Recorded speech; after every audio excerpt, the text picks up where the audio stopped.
Yo.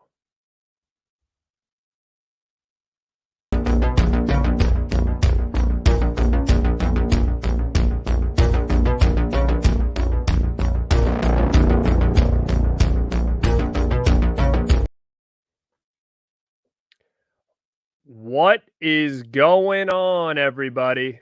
Welcome, Garrett here. We are talking tonight, dissecting the Halloween timelines. Now, you guys know Halloween. This timeline is crazy. There's like 4 different ones that we're going to chat about today. Tell you which ones we like, which ones we don't like, which ones make sense, what we would change on any of these. So, man, I have some special guests here tonight. Let me know who is in the house first, and then I'll bring them in. All right, we've got Ryan in the house. Yeah, it should be interesting, is right.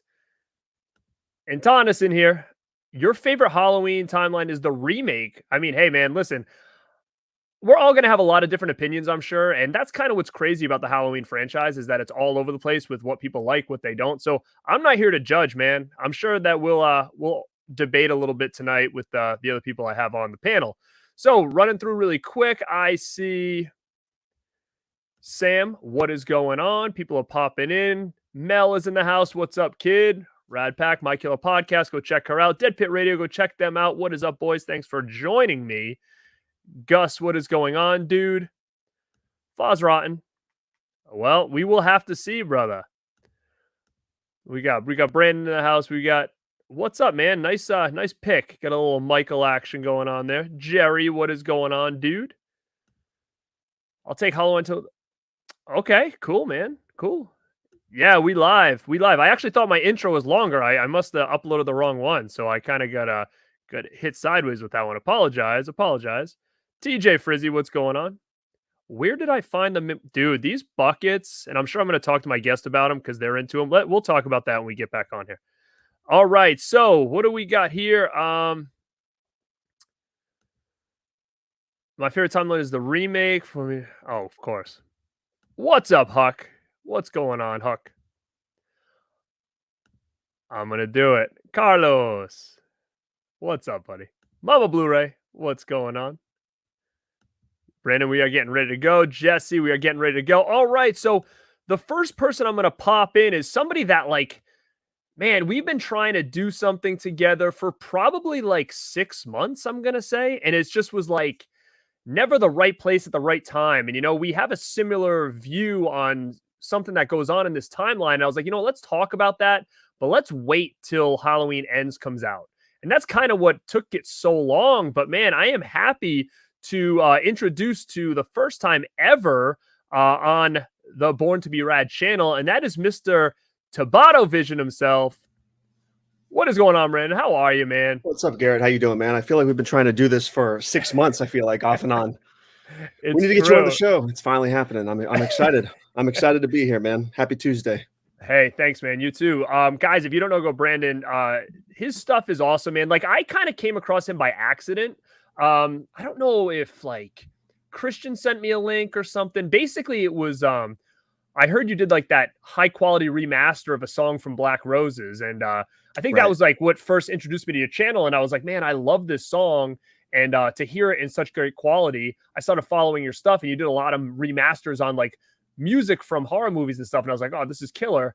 Then you started doing like little shorts where basically you'd kind of just speak your mind. You have killer thumbnails, by the way. So if you like the thumbnail on this one, I told him, I said, man, I need one of those Tabata thumbnails. So if you like it, it's from this dude over here. So his thumbnails definitely draw me to his product, and he's got very interesting stuff on there. And I was able to help him out on his, man, that was insane. The Texas Chainsaw Massacre Day or Leatherface Day or whatever you wanted to call it. You came to me and asked me to do a little spot. So if you guys haven't checked that out, please do. But before we start, talk to me about that Texas Chainsaw Massacre Day really quick, because, man, you literally, it was like a day's worth of videos every like half hour for probably like 9 hours. It was a marathon. I don't know what really sparked it. I just knew I wanted to do something special for Leatherface Day, August 18th. And I was like, what can I really do here to kind of fill the day? I'm like, I haven't really seen that done before. I'm already doing the remastered stuff anyway. So I'm like, I can fill half the day with remastered songs from every film. But then I was like, what if I did a movie review from every film in the series as well and peppered that in? And then I was like, how could I cap this off? That's when I got the idea of doing the Leatherface Day special. Hopefully the first annual special got you guys to hop on board. And the day turned out a lot better than I thought it was going to. I figured something would be removed, throughout the course of the day from copyright or something, but everything went off without a hitch, man. I was super stoked about it. So you didn't get any copyright, anything on that whole day at all? Not during it. There was a lot of trouble, like scheduling stuff and leading stuff up to it. Like I had to cut the 2003 remake like 4 times to appease. Oh, so you're saying when you put it up there for like to go off, it like was dinging you before it went live, so you had to go back and pull it and then edit it out, right? Yeah. And then I was thinking the whole day because I was at work that day and I had a shoot at work that night, so I wasn't able to really monitor stuff live. So I was thinking something's going to get flagged in the middle of this damn premiere, and then everything's going to go down. But it didn't. Somehow it didn't. So I'm super thankful for that. Yeah, guys, if you go to his channel, check it out, sub to him and check that out. Like he literally that was, I mean, man, how long did it take you to record all of that content? It was like a damn, like you said, it really was a marathon. Like it was like I was watching TV and every half hour a new show came on.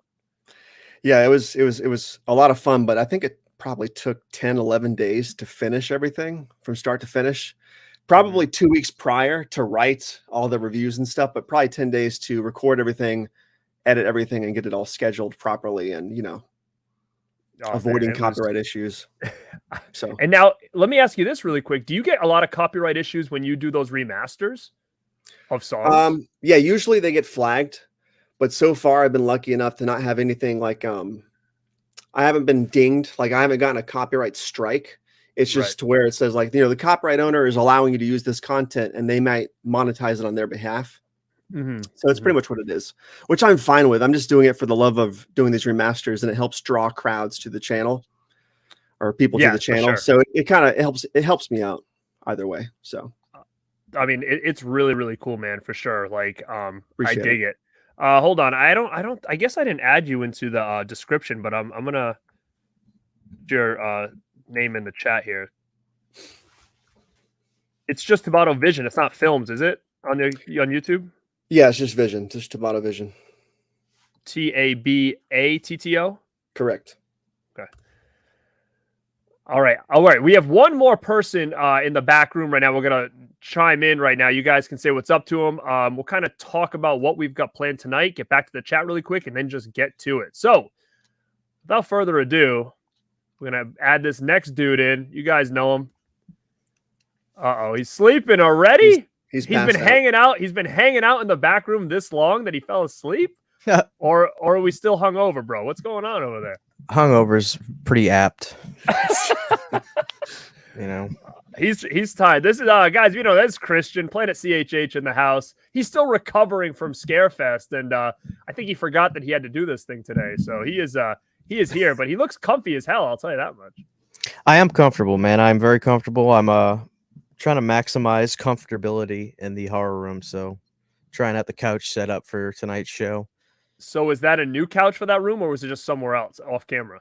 No, it's just off camera. This is where I watch my movies. Like my TV's straight ahead in front of me. So yeah.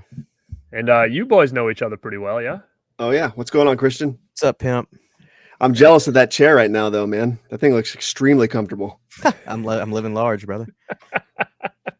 So, man, I saw your video. Wait, did you? Oh yeah, you're talking about Scarefest and stuff. So it's awesome that you guys all met up and had a killer time. That's my favorite thing about the conventions is just meeting up with people. I've got one coming up in Jersey this week where, me and a lot of dudes from like the East Coast all meet up and just hang out for the weekend, man. It's a blast. I'm so looking forward to it because work and stuff's been crazy. And then with, it being October, it's like watching movies, doing reviews and putting up videos, just because October is pretty busy for us. It's going to be good to be away. So I can only imagine it felt pretty good for you, bud, last weekend. It was really cool, man. Meeting all of my internet friends like in real life. So, I mean, just sucks that it's over, it just came and went like the flash of a pan. We're hoping next time we do it, we can plan like something longer because like a day and a half, it just really wasn't enough to hang out with everybody. As soon as you get acclimated, it's like, all right, see ya, Right. I'm definitely interested in going, especially because like the Dead Pit guys live there and stuff. I'm like, you know what? If everybody's just gonna meet down there, like, what is it for me to go to Kentucky? Like, I mean, I hung out with Piz at a convention down south a couple of years ago. I flew to Indiana to go to Horror Hound before. Like, I mean, I can make the trip. I think the biggest thing is that I got conventions this weekend and next, so I know I was like, I can't do 3 in a row. It's just not gonna happen. But Right. but how's the drive? That's always like my least favorite thing. Like I've got to drive about 5 hours on Friday, and I'm like, I just hate the drive, man. I just hate it. It sucks. When I was working in the oil field for a couple years, all I did was drive 8, 9, 10 hours every 5, 6 days, which sounds insane, and it really was. So I was conditioned for it, but it sucked. I rode with Jay on the way there, and it was a 9.5 hour ride. And on the way, and he drove. On the way back, I drove. And then once I got to his house, because I drove to his house, then I had another 2.5 hour ride back home. So yesterday was a lot of podcasts, a lot of hair metal, and a lot of energy drinks. Hell yeah. So Now, Brandon, where are you? Are you Florida? I am Space Coast, so I'm pretty far down here in Central Florida. I think Kentucky for us would be like an 18, 19-hour drive, if I'm factoring that correctly. Yeah. gotta fly, dude. Yeah. So Now, how's it'd be a cool drive though. That's for sure. Oh yeah. Have you been to Universal Horror Nights down there? Not this year, not in a couple of years. When my daughter was born, we kind of stopped going just out of necessity. And we wanted to go back this year, but it's been such a damn busy October. It's unbelievable. It's almost over. But we haven't gotten a chance to go. But next year, we're going to plan to go again. Because usually we'll get the frequent fear pass and go like multiple times throughout the season. But it's just been too damn hectic this year, unfortunately. But usually, yes. Yeah. October flew by. I don't know if you guys feel the same way, but it's like I'm shocked when I'm like, oh my god, it's literally going to be like November in a couple days. Yeah. Like I'm stuck in August, and I can't believe it's November like next week. I agree, man. It's crazy. It's gonna be Christmas. I'm gonna be like, oh shoot, I haven't bought anything yet. You know, it's gonna be nuts. But yeah, man, I've never been to Horror Nights, but it's always been like a bucket list thing for me to do. And it's just I've never been down there for that. I've been to Universal, but not in October. So yeah, Horror Nights is fantastic, but it really is the biggest Halloween event in the world now, I think. Right. Like literally. So if you're gonna go and you're gonna go like one time as a trip, it's gonna be expensive as hell. But I really recommend people, if you're gonna go, get the express pass. It's a couple $100 extra per person, but you will hate your night if you go there without it, because the lines are like 3-4 hours first day now for every haunted house. So if you go without it, you're going to see maybe one house. It's going to ruin your fucking experience and you're going to hate it. So that's my recommendation. Take that with a grain of salt. Hey man, I totally hear it. I mean, I feel like in some aspects, like conventions are the same freaking way. Like people that haven't been in a long time will be like, oh, I'm gonna go get Robert Englund or whatever. And sometimes they're there, like their whole Saturday is like sitting in line, like waiting for this person. They're like, I was in line for 5 hours, and by the time they get it and they come out, they're like, oh my god, the day is like almost done. You know? Yeah. So, yeah, their mood's wrecked, and sometimes the person they're meeting after sitting in line for 8 hours is a dickhead to them. Yeah. So sometimes it just ruins the whole experience, man. So I always tell people, like, try to get up there on a Friday and just bang out like who you need, who's the hardest one to get like that day, because it's not as busy, and then deal with all the little shit like on Saturday and stuff like that. But yeah, guys. So I'm gonna jump back into the chat just to see who's here, says what's up, and we're gonna dissect the Halloween timelines and kind of go through each one here. So again, just if anybody has popped in, Eastside Motel says that he hates all the Halloween movies. Okay, perfect. Boba Fett's what is up? Ice Ice Cody, what is going on here? We got Dead Pit. Let me see. He says best thumbnails in the biz. Dennis Weaver's missing tooth is here. New Kids on the Block and Corey Cunningham. I like both of them actually, so I'm down with that. Huck, I hope you guys saw his channel there, and obviously Planet CHH. If you're not subbed over there, go check him out as well. Mid-level, what is going on, man? All right, I will get back to the chat, but I don't want to take too long on this thing. But guys, the Halloween timelines. All right, so we've got 4 of them here, and it's still just so wild to me, like how this all kind of goes down, where it's like, oh, let's go back to the beginning, and you know, let's skip these ones and let's do this.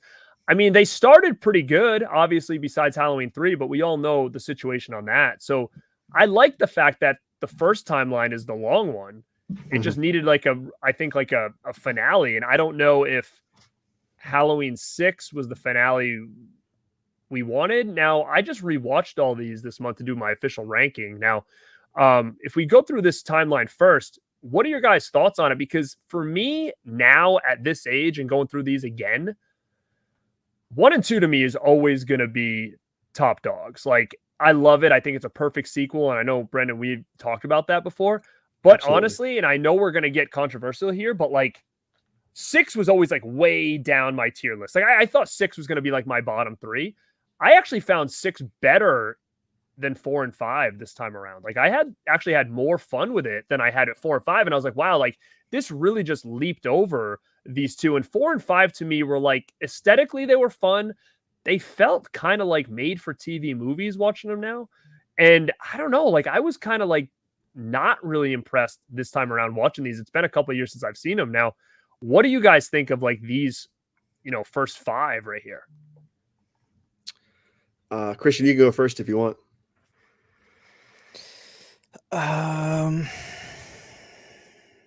It's probably the best one.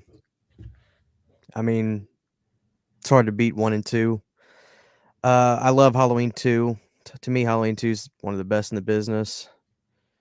4 and 5 are really fun, and 6 I've always loved. To me, 6 is hard to beat. As far as especially like autumn aesthetic, 6 is just I could watch Halloween 6 in February, and I'm like, holy shit, it's August. It's like autumn right now. But I like that they continue and continue and continue, despite the fact that opinions vary on some of the sequels, like 5 specifically. I love the fact that it's a train that's still moving down the tracks, and because I like stories, man. I like stories, and I understand that where they go isn't for everybody. Me personally, if you are going to explain Michael Myers to be anything, I dig the fact that he was under the spell of a demonic cult. I think that's pretty awesome. So to me, the top timeline is the best. 1 through 1, 2, 4, 5, 6. I love all those movies up there. I really love. So let's keep it pretty simple. Yeah, I'd have to agree. I think the cult timeline, as we're calling it here, is the superior one, and not just for the sake of nostalgia. I mean, 1 and 2 are obviously the masterpiece. That's basically one film for me. But 4 and 5 and 6, as weird as 5 and 6 got, they feel like organic sequels to what came before it. They feel like they're a part of the same DNA. As wild as 6 gets, both the producer's cut of the director's cut, it just feels like I don't know, man. It feels the most coherent. As incoherent as 5 and 6 get, it still feels narratively like the most coherent, flowing timeline out of all the choices here. Mm-hmm. And Garrett, to your, you said you watched Halloween 6 recently, and it kind of bumped up your ladder. Did you watch the producer's cut or the theatrical cut?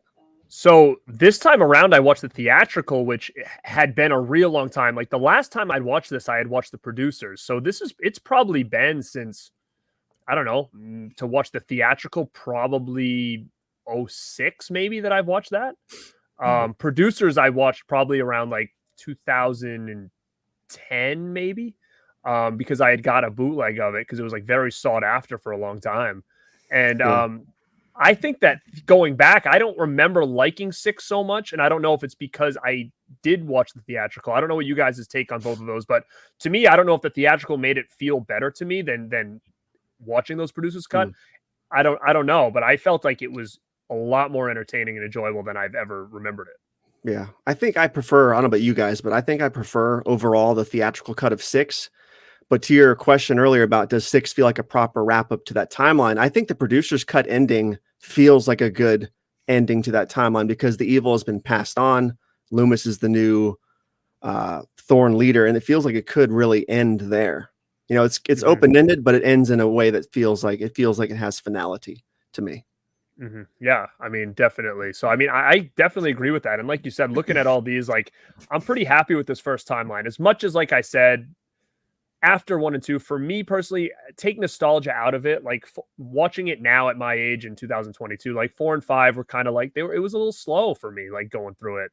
I like the Halloween aesthetic of it, but it wasn't as fun as 1, 2, and 6 were. But as a whole, like Christian said, what I like about it is it was a franchise and a timeline that kept that train moving forward. Yes. Even if it was in weird directions, you still felt like it was a story they were trying to tell. Right. But that's my final thoughts on it. I don't know if you guys have anything else to say before we move on to the next one, but yeah, I mean, that's kind of what my first thoughts are on this first initial original timeline here. I'm a producer's cut guy. I love the producer's cut. It's good. But the 4Ks, I talked about this before, but the Halloween 4Ks for 4, 5, and 6 that came out, the 4K of 6 made me a bigger fan of the theatrical cut, because the all the stuff at the end, a lot of that was reshot stuff after the movie wrapped. All that stuff with Michael walking through the red tunnel, which was on the theatrical cut, and then that final fight where they're in like some weird science fiction building with baby heads in the jars or whatever. All that blue lighting and stuff looked fantastic on 4K. So I'm a big fan of that. I like both cuts, but I really like the theatrical cut because they just go 1,000 an hour with the cult stuff all the way. But the 4K made me an even bigger fan of the theatrical cut too, because it looks so damn good. So, and if I can interject real quick, I still say that Halloween 6 Myers is still the scariest Myers to me. Maybe not my favorite overall. That's Dick Warlock from H2, but the scariest Myers I think is still H6. That's my number one Myers of the entire franchise. Nice. Yeah, I'm my favorite is Warlock. I think that is my favorite mask too. But I mean, outside of that, in this franchise, in this timeline here, 6. I mean, man, 6 is a better mask than 4 and 5. It's funny because everybody dogs on the mask in 5, which it is funny, but the mask in 4 is weird to me. It feels very like dollar store mask, and I don't know if that's a good or a bad feeling because he looked like. We've got an explanation. Me and Brandon have an explanation. Talk to me about this because like he's walking around and he's kind of like this and he's very slow and he's got that mask on. I'm like, he looks like as much as 5 looks weird, like this one looks like a freaking doofus. Like I didn't understand it. So would you have a story on this? Obviously, I think we had a theory. Chris, you want to go ahead with it? I mean, the fact that you see Michael pick it up from a dime store, right? It makes even more sense that it looks so bad. But we always felt that by that point, Michael was already like some sort of serial killer legend in Haddonfield, and they made knockoff masks of him, even though it would be in very bad taste to make masks of Michael. But we justified it, so that's why 4 has that weird bug-eyed thing. Brandon describes it as like almost like an insect looked.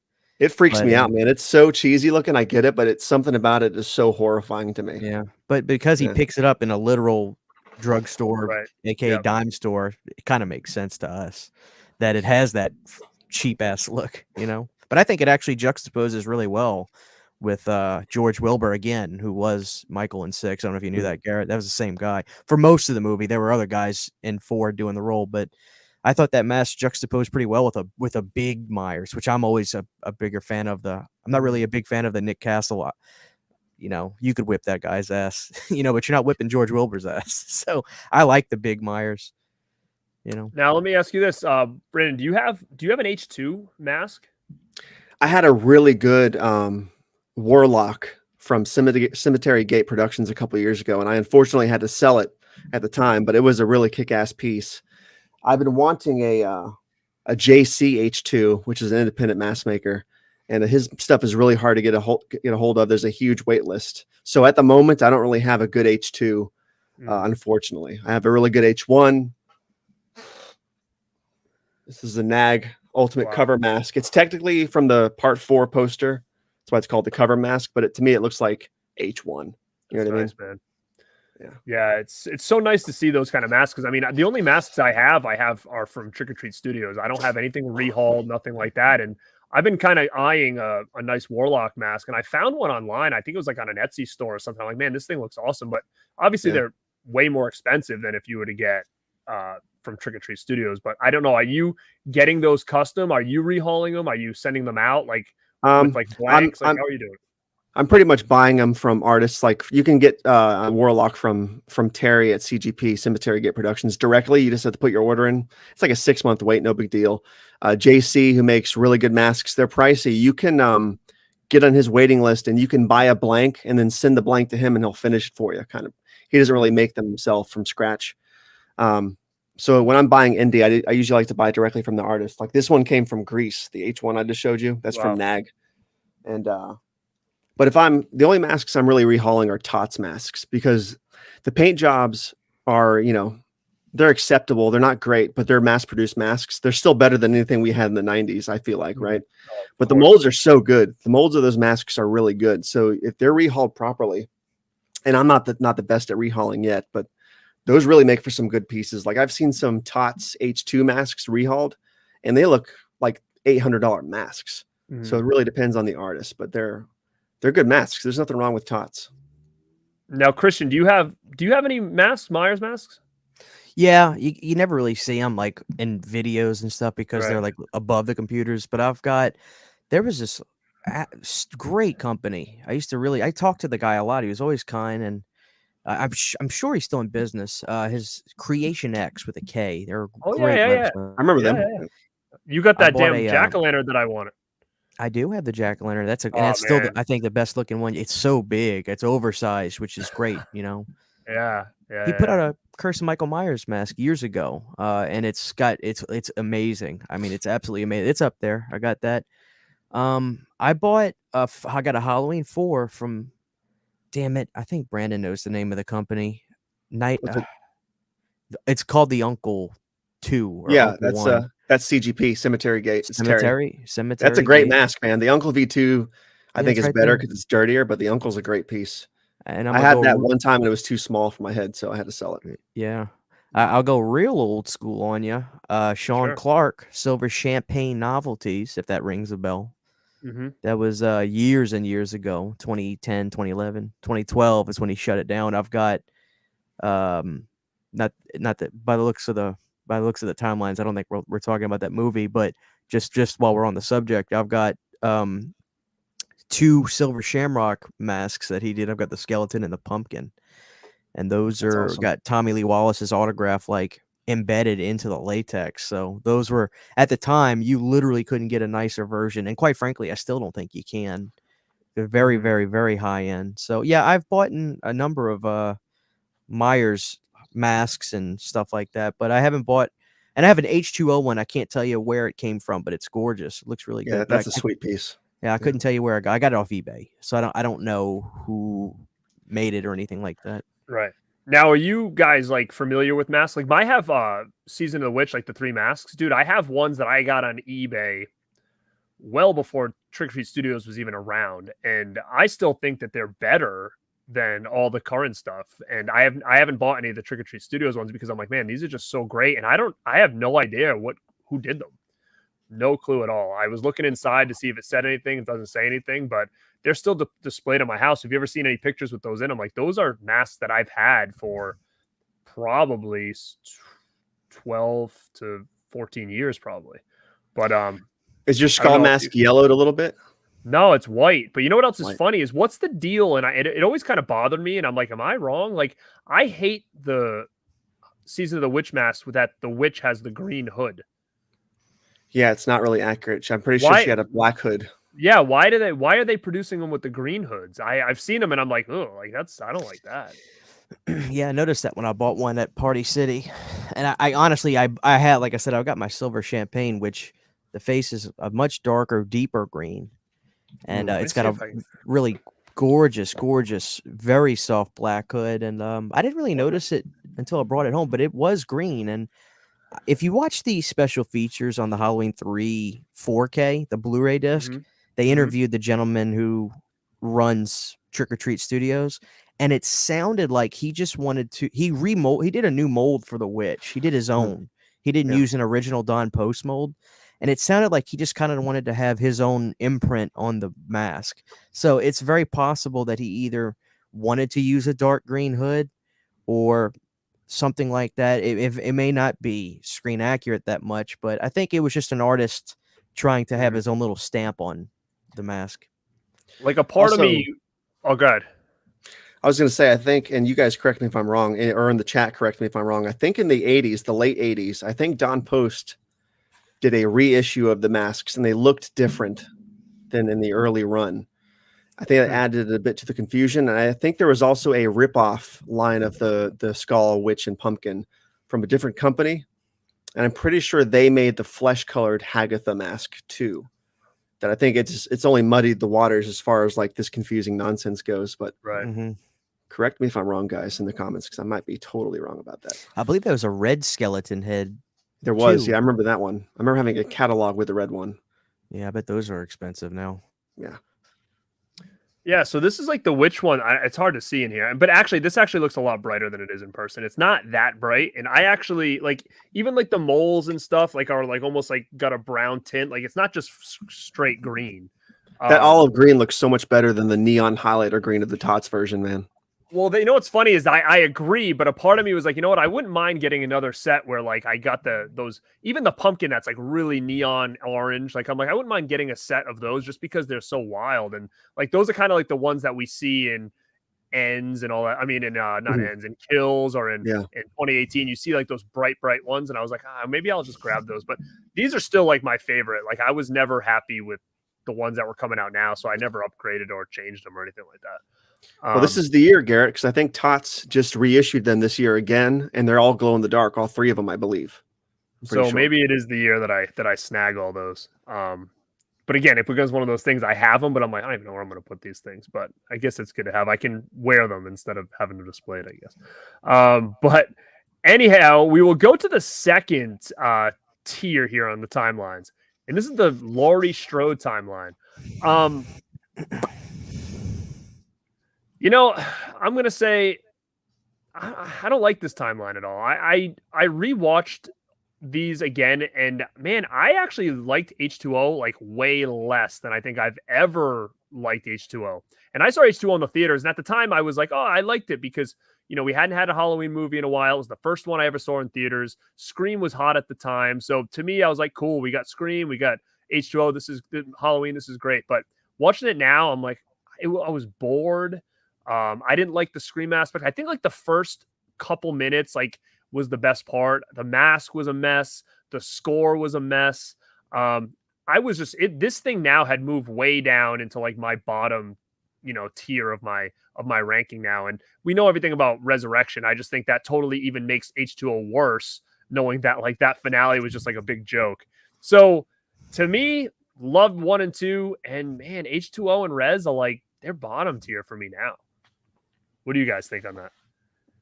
And H2O, I feel like, is universally kind of loved, I feel like. H2O was kind of like the first legacy sequel at the time when you think about it. It's kind of weird to go back and think about that now. But I don't know. I remember liking H2O a lot when it first came out. I was 11 when I saw it in theaters. But it really did. Even back then, it had too much of a Scream, Dawson's Creek vibe to it. There's literally no atmosphere. It feels like a summer movie. I still like H2O.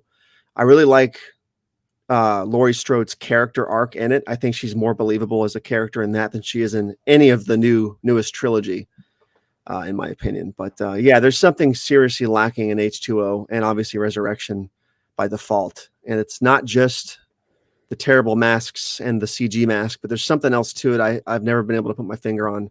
There's something missing in it. I'm not sure if it's because we wanted it to be connected to part 6 so badly and they just kind of flubbed it and said it's a direct sequel to part 2 or what it was, but it's not what anybody wanted. But I'll take it over 2018.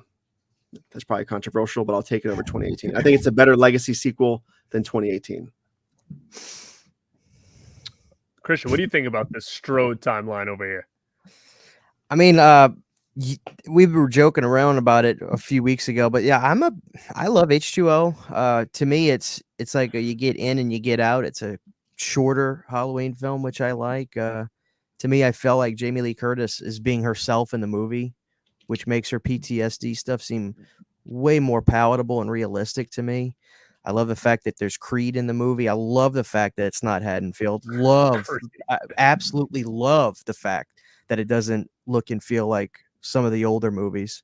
I always want fresh. I always want something different. So some of the reasons that Brandon doesn't like it is the reasons I like it. I love the fact that it doesn't look or feel like 1 or 2. It's unique. So when I want Halloween 2, I know I'm getting a very H2O. I know I'm getting that specific flavor of ice cream I'm looking for. Love LL Cool J in it. The masks are a mess, but it is what it is. I don't think about it too much when watching it. But with all that being said, for me, when you take 1-2 and H2O, it's like getting a bunch of great groceries, and Resurrection is the bag that busts open on your way home, and it's all spoiled. So, I mean, the whole movie is just it's the whole movie was done out of absolute it's just a train wreck. You know, Mustafa didn't want to kill Michael, but they had this amazing ending, absolute amazing ending. H2O, I think, will always be the greatest ending of any of the movies.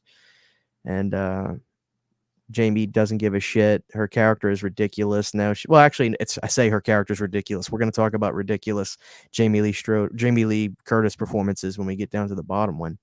But as far as the timeline goes, it's to me, it's money trash. So, I mean, I can't say that this is a good timeline because it's Resurrection. The whole movie is done because of contracts and obligations. So if Lori would have just been in a psych ward and they left her alone, and then we had another guy that didn't rewrite all his dialogue like Busta Rhymes did, maybe there's something there. Because I'll be honest with you guys, the idea of Michael not chasing a family member is very exciting to me. I was like, okay, cool. What is he going to do now? Like, who's he going after? But unfortunately, the movie we got was half gimmick and half obligation. So, like I said, it's the bag that busts all your groceries you just picked up. Yeah. And I like to point out, I don't hate H2O, but could you guys imagine how good of an ending H2O would have been for that timeline if they hadn't made a sequel to it at all? Like, that was the cap of that timeline. Then they rebooted it. Like, H2O would be infamous because the decapitation scene, I don't know about you guys, but in the theaters, I remember everybody clapping and cheering when she cut his head off and she was standing there breathing hard. Like, that was epic at the time. I mean, obviously it sucked that it was over. Like, we thought it was over at that point, right? But that would have been such a hardcore ending to that timeline if they just left it alone at that point. And the original theme hitting right there, the original You're right, exactly. theme hitting is perfect. So the fact that it is a hodgepodge weird score, I actually feel that they should have gone full steam ahead on the John Ottman score. I'm actually upset that they reeled it back and they didn't want to go full fledged with the symphony and all that. So my thing is, if you're going to have your own identity, have it. Go completely with it. So I have problems with H2O, but my problems are they didn't push more full steam ahead. I hate the fact that they got nervous with some of the soundtrack. I wanted the whole thing to be that symphony because I liked it.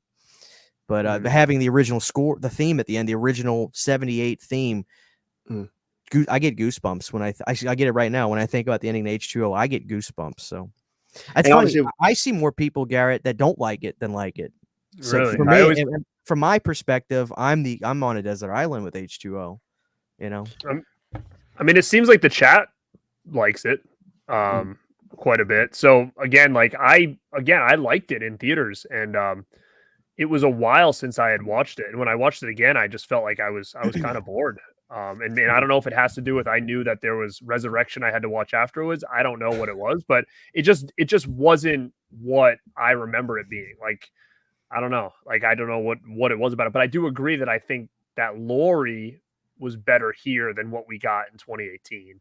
And I think when we get to 2018, I think the way she is even worse based on some of the choices that they made to get there. And also H2O kept the continuity of part 2, which you have to give it credit for. They didn't excise part 2. So there's that. Right. All right. Now we'll move really quick. I'm just seeing what the chat says. Yeah, it seemed like people pretty much okay, well, Brendan Grimm kind of has the same opinion as me. It's not that it's sad. I didn't hate it. I just remember it being more entertaining. But some people. So this one will be quick. We'll go to Rob Zombies really quick because obviously it has nothing to do with the other ones. But I mean, I'm fine with it. It is what it is for me. It works for what it is. I kind of wish we got a third, to be honest with you, because I actually really liked the first one when I first saw it in the theater, and I feel like it was weird because it was such a split, but internet wasn't as the way it is now, so you really didn't know like what everybody thought about it. You just kind of knew what your friends thought or people that you maybe were friends with on Facebook. If that was, I don't remember if it was Facebook or MySpace. That was the big thing when this thing came out, but my friends and I really liked it a lot. And I know that there were people at the time, like I was listening to Dead Pit's show, so I knew that they didn't like it. But more or less, like I think it was pretty split, I would say, from my standpoint. I feel like it's almost soured on more now, the first one that he did, than it was when I first saw it. I mean, what are your guys' take on it? And then I can kind of go back and tell you what I thought now watching it for recently again after a couple of years. When I first saw 2007 in theaters, I did not like it, but it grew on me very quickly. I never loved the film, but I could enjoy it for what it was. Okay. When 2009's Halloween 2 came out, I fucking hated that movie for a good while after it came out.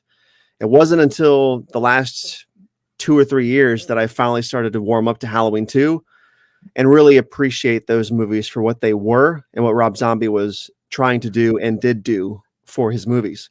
I really enjoy that timeline now. I can watch them both in order and have a good time. And they really do feel like now that we're so far removed from them, and there's 3 more movies in between those in the original series, they really feel like a breath of fresh air in between the two eras, so to speak. Mm-hmm. Mm-hmm. So, but there was a weird thing because I remember when the remake came out in 2007, a lot of my friends who grew up with the original franchise did not like the film.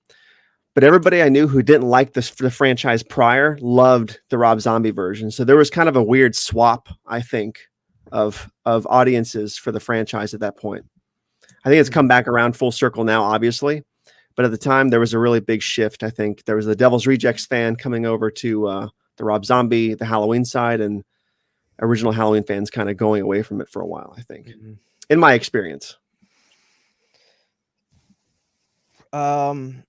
I saw part 1 in the theater with all my friends. We had a great time. I was not a big Halloween guy at the time. I really wasn't a horror fanatic yet, just casual. I remember seeing that, and I remember next year seeing The Strangers, which was one of these days I want to talk about that theater experience because that was hysterical. People were literally running out of the theaters.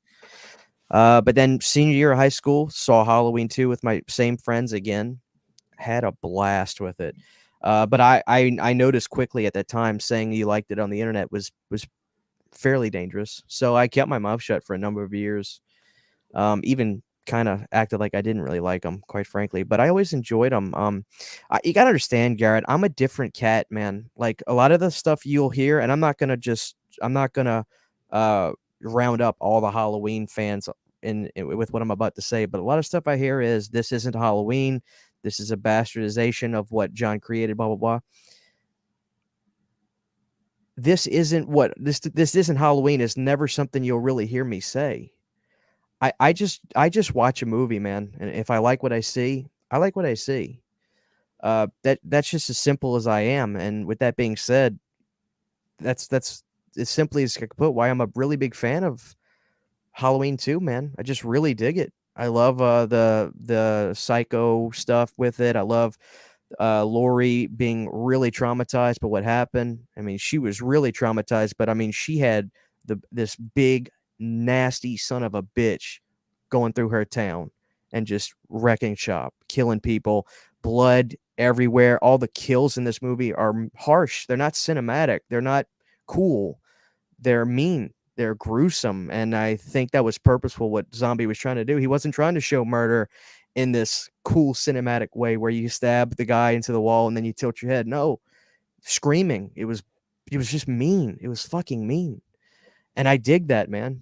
I dig that, and I'm a big fan of Rob Zombie's Halloween 2 because it's just so unique to me, and it's in his vision, and it's going way to the left of what I think the first. It's not just unique for the franchise; it's unique to his own first movie, much less the franchise. So, dude, you know what? I'm a big fan of it. I'm not going to be as animated as Nick about it, and oh my god, because that's Nick, that's not me. But I'm a big fan of it, dude. I like the movie. I don't care that it's not a quote unquote Halloween film. What does that mean? Yeah, that doesn't mean anything to me. So. That being said, the first movie to me, it's fine. I like it. a lot of people give a lot of shit to all the white trash, this and that Zombie does.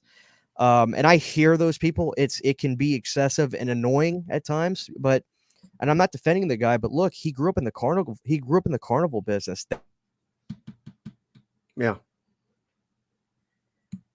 That's what he knows. I think Rob needs to direct a good script that he didn't write. I think that's should be the future for him. I think that'd be great. But with that being said, that's why his movies sound so lowbrow, because he grew up in the carnival business his whole life. So I'll shut up because I don't want to turn into that guy that just, oh my God, Rob Zombie. But look, man, I'm a fan of those movies. Plain and simple.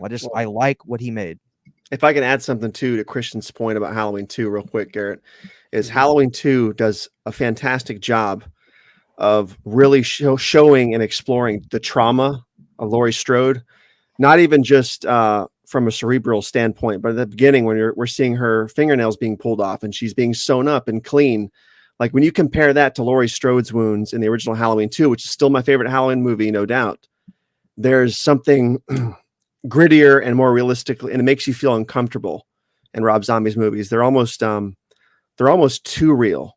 I think that's why that probably turns a lot of people off too, is they're uncomfortably real in that regard. And like, she really is a broken person.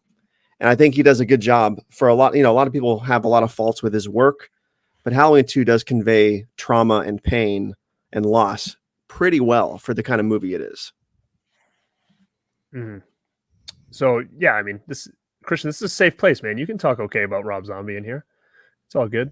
So you're saying you like it, but you're not saying it was a masterpiece, though, right? You're just saying you like it. Is that what you're saying? Look, the Rob Zombie's Halloween 2, I don't know if any of these films are masterpieces, which may be sacrilege to say, but look, ask John Carpenter. He'll tell you the first one, he doesn't think it's.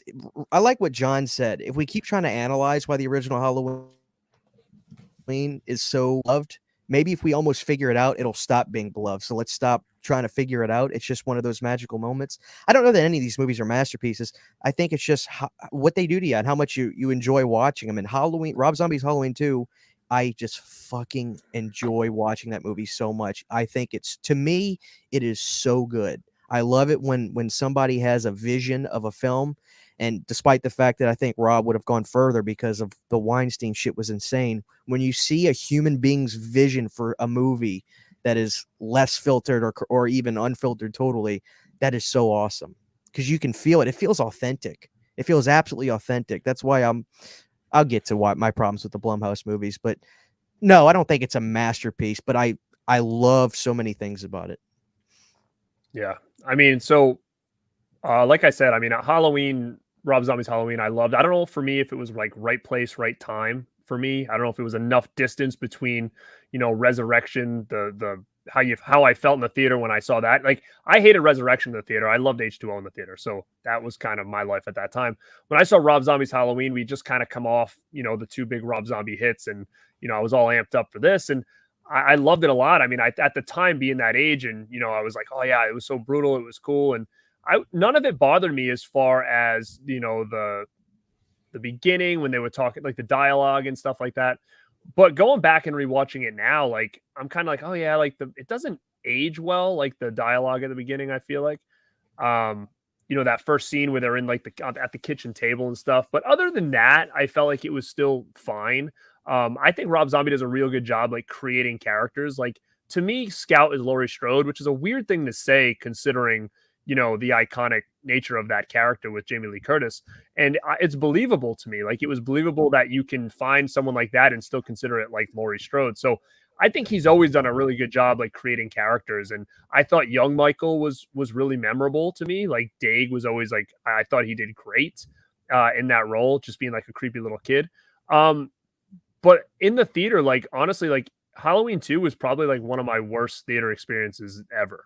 And it was because I think I liked the first one so much and that it took such a different direction that it really kind of turned me off from it. Besides certain things that I caught right away, I'm like, oh, I like that Scout and Danielle still had the scars from the first one. Like it wasn't like they just forgot about it and everybody's better now. Like you saw the physical and mental scars that they kind of went with, and the acting was really good in it. But like the couple things, like the white horse thing really like threw me off when I first saw it. I was like, what the hell's going on here? I actually really still pissed that they had a fake Daig in that movie, where I'm like, dude, they could have just put that mask down and put the hair over it and no one even asked questions. But the fact that they switched the kid, like, that bothered me so much when I first saw it, because I was invested in Daig. And as much as if you couldn't get him because he looked older or whatever, I'm like, man, all they had to do was take the mask that's on his head, put it down, put that blonde hair over the top, and with, the imagination, you're not even asking questions at that point. Like, it was an easy fix for me. And I just rewatched it now, and it just doesn't do anything for me. I'm kind of like, it just feels messy. Like, I still can't get into it. And I don't know if it's just one of those things where I was so soured. Like, I literally was like, me and my buddies and my brother, like the whole theater was like quiet. And then everybody started laughing, like at the end at the theater that time. And like, I can't get that experience out of my head. It's just like, I tried again yesterday to watch it, and I'm like, it just doesn't work for me. Like, I don't like Hillbilly Myers and the freaking grunting, and I didn't care. It didn't feel like, not Halloween the movie, but it didn't have really like a Halloween aesthetic. Like, I don't know. It's besides, I thought Loomis did good. I thought the girls did good. I thought what's his name did good, the father or whatever, the chief, but I don't know. Just doesn't work for me still.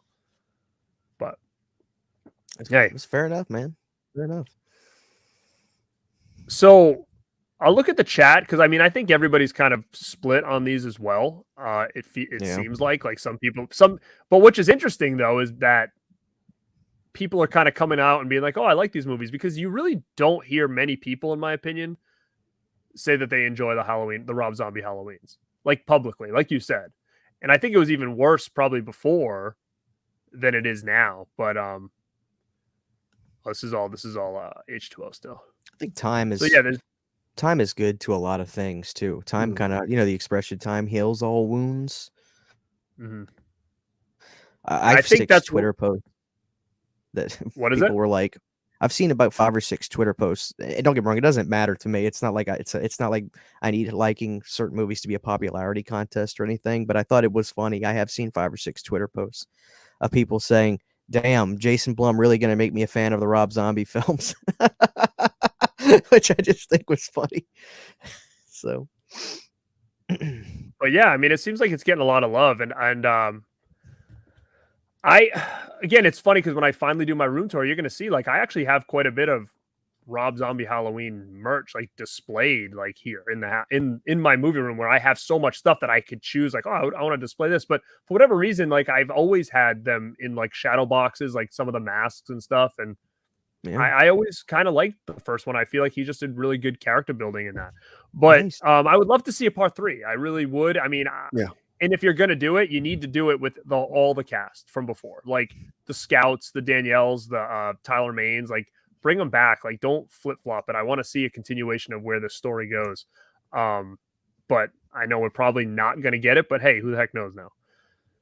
Now we go on to this new timeline here, which I'm sure we're going to probably have weird debates about this one too, as we go through. Now, before we even start, my biggest problem with this timeline, and I talked to Brandon about this 100 times, is that taking out part 2, it already soured me on this timeline, like, before it even started. Like, it really did, because part 2, to me, like we've talked about, it feels like such a perfect sequel. And it was the movie that I always watch these things back to back. Even when they came on TV back in the day, like on Halloween night, they would be back to back. Like, it just felt right.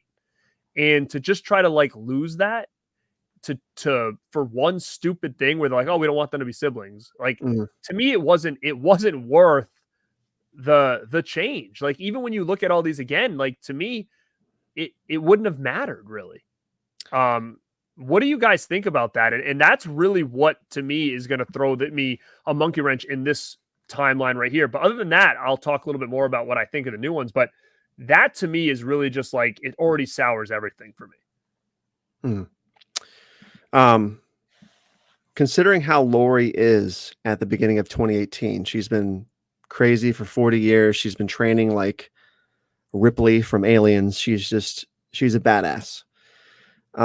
Considering how she is in that movie, you would think that the events of Halloween 2, 1981 still happened, considering throughout that movie's runtime, she went through so much more trauma compared to just the first film. that if she's this nuts and this dead set on training for the eventual return of Myers in Halloween 2018, if only the first movie happened, I'm not an expert in psychology or trauma, but it feels like she shouldn't be this hardcore if the events of 2 didn't happen on the same night as Halloween 1. Because I feel like if she survived Halloween 1, thought she was safe in the hospital, and then the same thing happened at the hospital where she's supposed to be safe, that would cause somebody to flip out and be like how she was in H2O. That was believable. Or maybe how she was in 2018. That would be believable if Halloween 1 and 2 happened. Also, first of all, I think it's pretentious as hell to say that everybody hated the brother-sister arc because, I mean, in my mind and factually, that was the story for almost 40 years. Even in the Rob Zombie movies, they were still siblings. For better or for worse, that was the canon. I think when they made that announcement, suddenly everybody hopped on this bandwagon train of, oh, it's better this way. He was always scarier as a motiveless boogeyman, and that's what John Carpenter always wanted. Like, I don't care about that stuff. That's not what the franchise was for 40 years. The franchise wouldn't be popular if only the first movie existed and none of the other ones existed. The franchise is popular because of Halloween 2, 4, 5, 6, H2O, Resurrection to an extent, and the Rob Zombie films. So for them to just be like, oh, we're going to make a sequel to just the first one, it's fine because it's a new timeline skew. But I don't know, it felt so pretentious to me and pointless, especially considering, and I'm rambling here. I'm sorry, I'm trying to make a point, but I'm rambling a little bit. They're not related. They're not brother and sister, right? But we're going to do everything we can to keep them together the whole trilogy. So if they're going to put them back together anyway, what was the point of making them not siblings again if they're just going to put them back together in the first place? It almost got awkward to me, and I'm rambling again. I'm getting ahead of myself, but the trilogy spent so much of its runtime in every film basically saying that, Laurie, he wasn't after you. You've been doing all this for nothing. It was meaningless. So the movie's trying to justify its own bullshit excuse for getting rid of the sibling arc by telling Laurie, Michael never really mattered to you in the first place. Like, even the characters aren't aware of this change. If that makes any sense at all, what I'm saying here. Like, it baffles me. It baffles me to this day. Don't feel like you're rambling, because honestly, like, listening to you speak, because I feel like you have really valid points, and like, those are the type of videos that you can get on his channels where he'll just ramble about something that's on his mind for like 3 minutes. But to me, that's enjoyable to me because then you're getting someone else's perspective on how they're feeling. And I actually like to hear you say all that, because then it validates a little bit of like my feelings as well.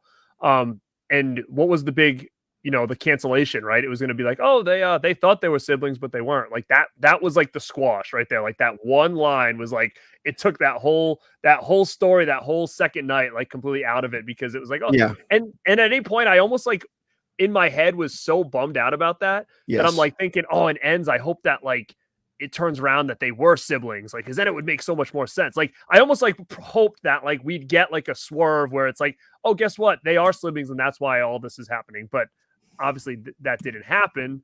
Yeah, I was hoping for that too, man. They could have done that so easily. They could have done that so easily, man. And that line you're talking about in Halloween 2018, where like, weren't they related? No, that was just something people made up in theaters. That felt like such a slap in the face to Halloween fans, and it just deflated my whole fucking theater experience at that point. It almost felt like they were making fun of fans who wanted them to be related. It was probably a Danny McBride line. I don't know, but I couldn't stand it, man. Because like you said, I didn't know anybody personally, myself included, that ever didn't like that storyline. Like, to me, it was always like that was part of what made the story different, is because it is a brother-sister type angle. Now, Christian, do you have any issue with this, or what are your thoughts on this whole thing? Like, let's just pretend the part 2 never happened, like, which is basically is a connection from the first film. If you're not going to make them brother and sister, why the fuck is she even in the movie to begin with then? Exactly. Right. Exactly. I mean, we should have got that Halloween Returns movie that was supposed to come out. Look, we'll get into it because I don't want to jump ahead. Despite liking some movies in this trilogy a little bit more than others, and being able to sit down and enjoy the content that I see and the hour and a half that I spend with the film, and being able to say, no, I enjoy watching the film. dude, I actually think that the Blumhouse storyline is going to go down in history as one of the most bizarre, absurd, baffling storylines and decisions I've ever seen in horror. I mean, I got to be honest, I'm truly baffled when I look at these movies as a whole. I'm truly baffled. It's as if they got amnesia and had a concussion after they filmed each movie, and then they completely do the opposite. I'm truly at a loss for words. Incompetent really isn't the word to describe it. It's almost, you have to do this on purpose to go this out of bounds with everything. I'm truly baffled. Despite being able to sit down and watch kills and have a blast, watching Michael poke guys in the belly and throw them over his head, and watching a character study and the ends and enjoying the hour and a half, I'm truly baffled by all of this. I mean, my dog could write a more structured story than what we got. I'm truly baffled. Mm-hmm. That's where I'm at. I mean, I think that's a great answer, because I'm going to be honest with you guys here. Let's take just the 3 movies. I actually don't mind any of these movies as standalone, these new ones. I don't. I think at this point, though, 2018 is the least of the 3 for me. Ends and Kills, I enjoy. Like Christian said, you have a fun time with them. I don't think these are shitty movies. I think these are fun Halloween sequels. And when I do my ranking, you're going to see that, and it's probably going to piss a lot of people off. Because like I said, I don't think any of these are necessarily, like, 4 and 5 are fine, but like I was a little bit bored. H2O, like I was a little bit bored. So with Kills and Ends, like I'm not bored at all during those. And they might not be perfect movies, but there was no point in time where I was like, like just get this freaking thing over with. Was the story a freaking mess? Yeah, it was a mess, I think. I think a lot of these things, if you kind of really try to break it down, like they could have even fucking went in like the opposite order in a sense. Like you could have put Ends as the first one and then had like Michael hiding in a friggin' sewer eating rats for 40 years, right? Then someone finds him, and then they pull him out and he's all weak and shit. And like, then Corey is like a copycat killer of like something that happened 40 years ago. Laurie's still living in Haddonfield trying to figure things out. Like, it almost feels like Ends could have been 2018, and then it gets into Kills where all this crazy shit happens. And then we get into 2018 to a sense where like Laurie's now in the woods, like hiding out because he's like after her or whatever. Like, it's just it's written so weird, but I don't hate any movie individually. I just think that it's just a mess of a story. And that's not even including not having Halloween 2 in there. If you have Halloween 2 in there, like I'm fine with this trilogy. I just think that these last 3 are just, it's just written terrible, like as far as like a sequels to movies. But I don't know what you guys have thought on the movies individually, but it's just like you said, it's a weird order of how things went to me. There's so many questions. There's so many questions. Yeah. Why was he staring out of the window? What happened after he killed the daughter? Everybody was at the house. What happened? Did he literally teleport into the cave? Did nobody see him? You're telling me that the cops didn't check the sewers for Michael? They didn't go down and look for him? And he was lifting guys off of the ground. But in Ends, he can't give a thumbs up. He's that weak. But then when he starts killing people, he gets strong. But then again, the old man said he was killing people. Mind you, I like Ends as a film. But when you put these movies together, these are 3 puzzle pieces that don't even remotely fit. It's truly baffling. Mm-hmm. This is going to go down in history as the most bizarre trilogy ever made. It is.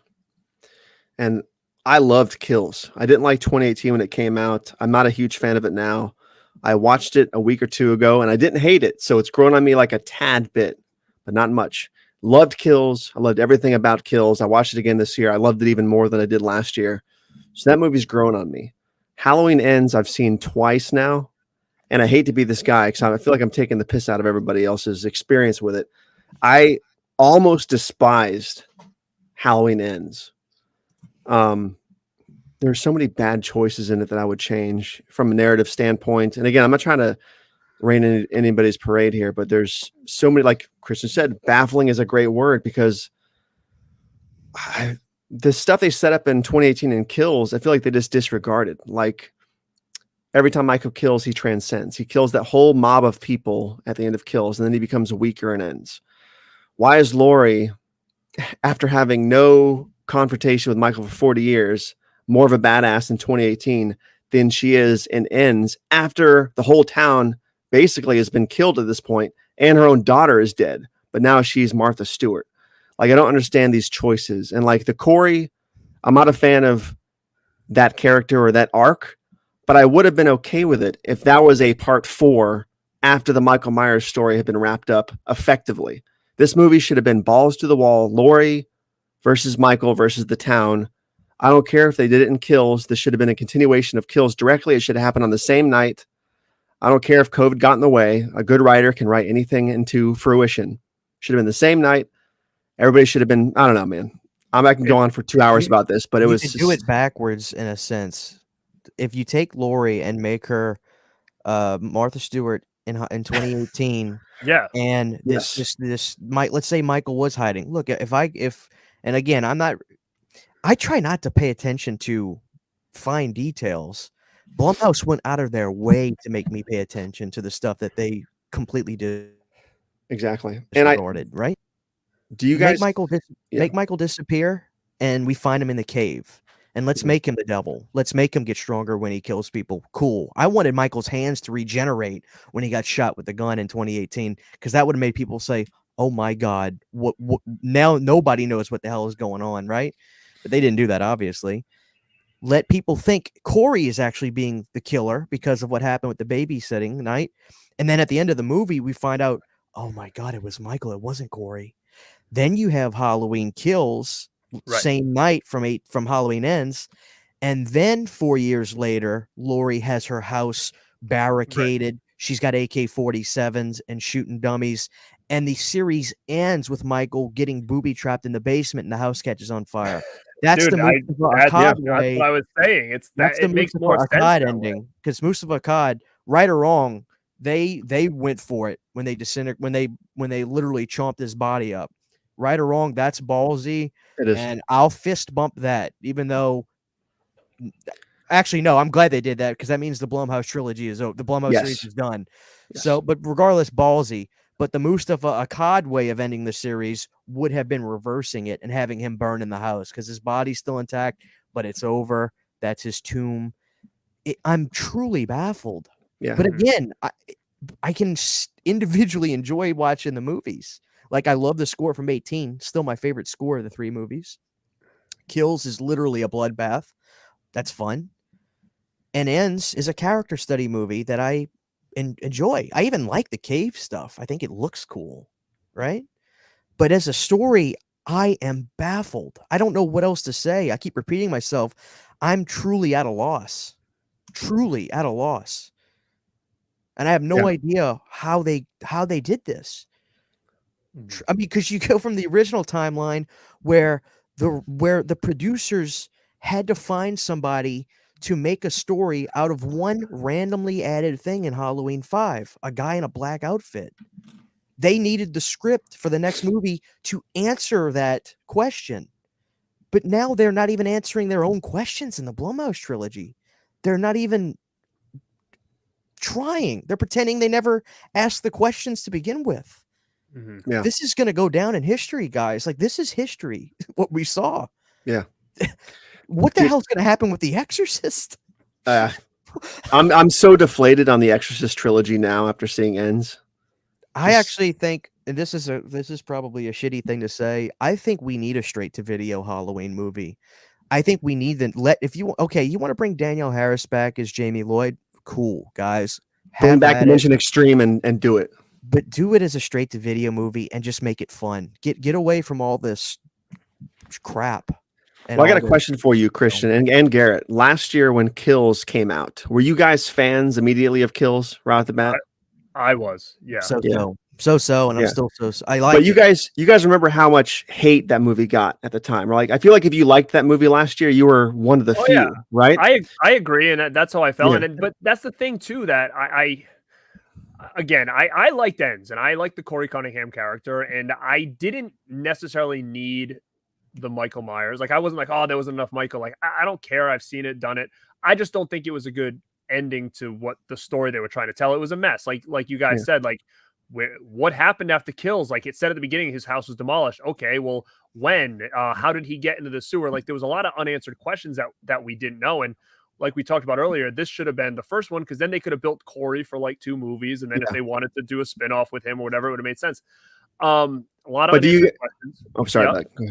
Go ahead. Sorry. I was going to say, do you guys think Ends is such a baffling mess because of their response to Kills last year? That's what I was going to say, is because maybe he thought about it and he goes, all right, I just made Michael Myers a Terminator. Everybody's like, we didn't want Jason. What the hell is this? So he's like, oh, I'm going to change it and do it differently. And then people are like, I hate this too. So maybe he's like, what the hell did they want me to do? You know, like I think maybe the reaction to Kills maybe changed his mind, but and then people say COVID, this, that, and this. Like the problem is when you announce 3 movies and he either had a story in place that he didn't end up doing, or he literally just went by the seat of his pants and just like figured it out as he went. And that's sad that you're going to announce we're doing 3 and you have 0 plan at that point. Like really kind of bothers me. And that's like with The Exorcist. Like, again, I don't hate any of these 3 movies. I'm excited about Exorcist. I don't think it's going to be, you can't touch what we've already seen, but I'm interested and intrigued to see what he does with it. But at the same time, if he doesn't have a big plan for these 3 and he's just going to throw shit at a wall each movie, like that's going to bother me. That's going to feel like what we got with Heretic and friggin' the other one there. It was just kind of like, oh, let's just figure it out as we go. That's the part that kind of pisses me off that it went that route. Now, the alternate ending, which we're hearing now, is he's saying they were going to end this with like a Silver Shamrock ending. Did you see all that? Which, in my opinion, would have been way better. But again, is it only way better to people who are in the know? Or do you think this movie is for the people that are in the know? I'm so glad that didn't happen. I got to be honest with you guys. I think that's absolutely ridiculous. You want to make Halloween 3 not special? Add to it. Do more with it. Halloween 3 is okay. You want me to use the word perfect or masterpiece? The reason I love Halloween 3 so much, we get everything we need to know out of that. There's danger. You find out where the danger is coming from. You find out what's causing it. You get everything answered. I don't want anything. You're gonna make a something connect to Halloween 3. What? Yeah. What are we doing? What are we doing here? Well, I'm sorry. I think as well, like it's money. Like Halloween 3, believe it or not, is like it's so over with everybody now for a movie that nobody liked back in 15 years ago. But it's every time they sell shit for Halloween 3, it freaking sells. Like you're not thinking that people are looking at and be like, well, you know what? For a movie that just was like one movie that barely got any love for so long, like why don't we try to expand this universe and build off of this? Considering it does well within the horror community when it comes to figures and masks and all this other shit. Like you don't think they're going to try to move that needle? And I don't know if they were trying to say at the ending of this that Michael Myers had something to do with that angle, because they were going to say they were going to go back to the factory, have the masks, and then they were going to be showing you that they're producing Myers masks, which is obviously showing that whatever shit was in his mask was part of this whole Cochran Silver Shamrock thing. But that would totally change the whole story with Michael. But I don't know, like there needed to be a better end. Like I wish Corey Cunningham dead? I hope he's not, and I hope they do something there. But this storyline with Michael and Jamie are over. But to just kill Corey off, then what the hell was the point of this? Exactly. And what was the point? To have Jamie Lee Curtis kill him, what was the point? Like, why didn't Allison kill him? Or it would have been nice if like Allison killed him, and then at the end she looked outside and he was gone when they were bringing Michael to get to kill him. That he was gone, similar to how Michael was gone in the original one. Like that would have made sense, because then it was like, even if they don't do any sequels, there's a possibility like, hey, we could maybe run with Allison and Corey, and there's motive there. Like nobody can have her. He was in love with her. Like there's some kind of connection between those two that those questions never got answered either. Yeah. Speaking towards Halloween Ends, the one thing I really liked was that meat grinder ending. I thought that was a really good punch to really show the audience that this version of Michael is done. That's probably the one thing I liked. But I have to ask you guys, and I believe this to be true, Halloween Kills really felt like the end of the roadmap for David Gordon Green for me, because at the end, I don't know, man, it feels like Kills felt like a complete package to me, sort of, and it felt like Ends was more of an epilogue than a sequel. And I feel like if they had just, in that mob fight scene, if they had let Michael get beat down and they didn't have that scene of him springing back up into action, if they had had that scene and then instantly cut to the damn junkyard scene and the town throws his body in the meat grinder, that could have been the ending right there. And we wouldn't have needed Ends at all. I feel like Ends doesn't justify its existence within this trilogy. That's what bothers me about it. Yeah, especially because if Laurie and him aren't related, then you don't need Laurie to kill him, right? Like, what would be what's the big deal? You know, it could be if he was killed by the town, who cares? Like, there's no correlation between them two, really, except in her own mind. So you're right. I think Kills and I think Ends, I think they're going to be beloved in 10 years. I think for different reasons, but I think that for movies that both got pretty much shitted on, I think that there's something there that people are going to enjoy later down the road. Personally, I mean, God, look at Halloween 3, look at Rob Zombie's Halloween. Like, these movies are getting more praise now than they ever did. So yeah. Every single movie has found a cult following in itself. Halloween 5 and Resurrection have a cult following, and well deserved, I guess. Halloween 5 especially. Like, every movie has its dedicated fan base, which is crazy to me. Mm-hmm. Oh yeah, I see in here. Lepke said, yeah, it was Michael that technically killed Corey, I guess. I mean, he was shot by Laurie, he stabbed himself, and then Michael killed Corey at the end. But maybe he was just cracking his neck like a chiropractor. He's fine, you know. Maybe he was just giving a little cracksy. But yeah, who knows? But it's a wild franchise. I think it would have been better with the brother sister storyline, adding 2 back in there. But like we talked about before, it's a weird 3-movie story. And I would love to have more information, and maybe on when this comes out, there's like a commentary or some kind of interview to figure out like why he made these decisions. And I don't think COVID's a good enough reason. I think there was more to that. And, you know, he's like, oh, I wanted a time jump because we wanted we wanted Jamie Lee Curtis to be at her healthiest when she finally got to Michael. Like, but Michael was at his weakest at that point. So it's like weird. It's just a weird reason. Like, that's why he didn't want to make it the day after, because Laurie was too beat up to have like a final showdown.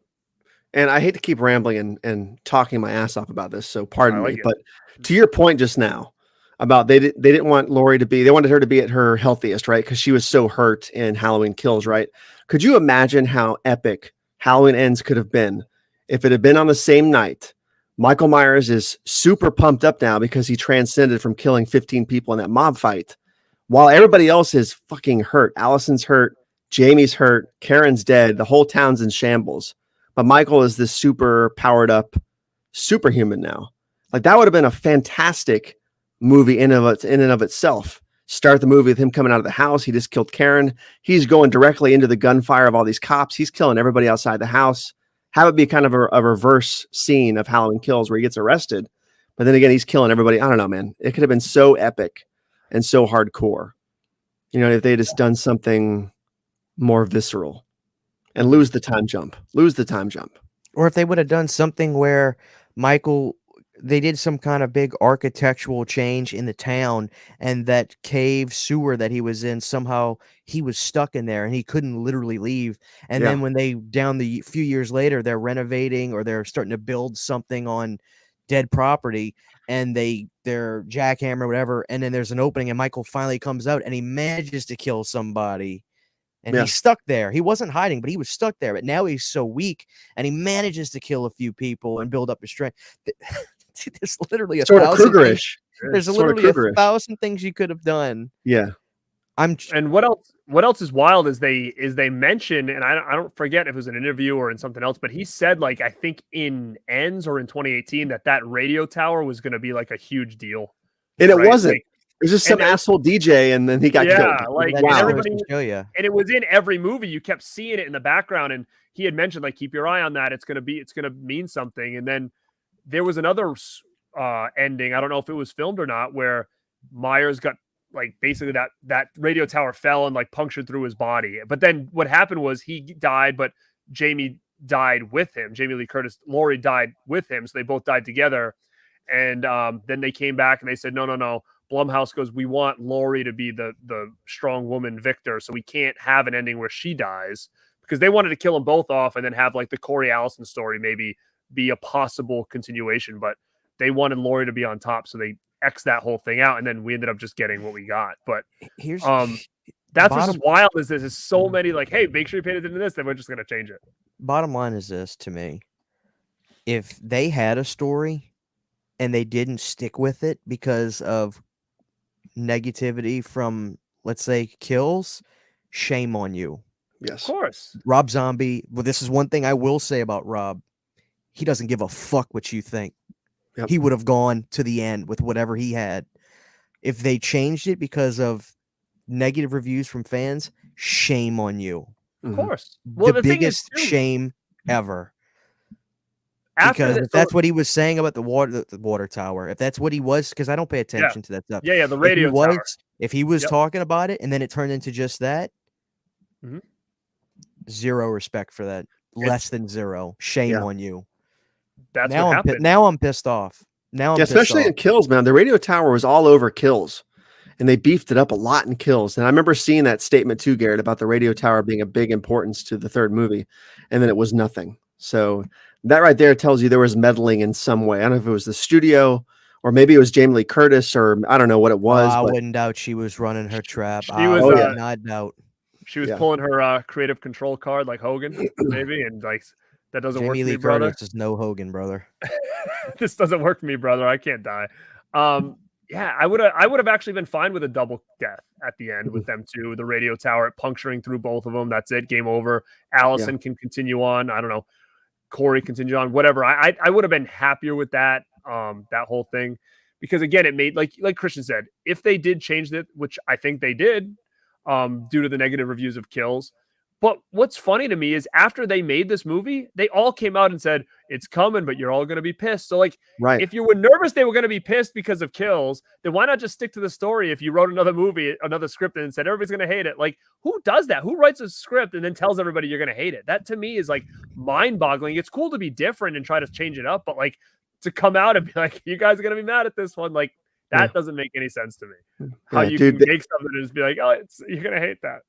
David Gordon Green. You're going to hate that. Yeah. David Gordon Green apparently told the actor who plays Corey that if he takes the role, fans are going to hate him for it. Like apparently that was told to him. This is through Mr. H, so take it with a grain of salt. I don't know how accurate his stuff is, but if that's true, that's mind blowing to me, because why, if you're that afraid that people weren't going to like it, why did you even make it? You're like, I don't know. That's such a crazy decision to me. Like if people aren't going to be happy and you know they're going to hate it, why did you make it? And here was my thing about that. They didn't go all the way with that either. Right.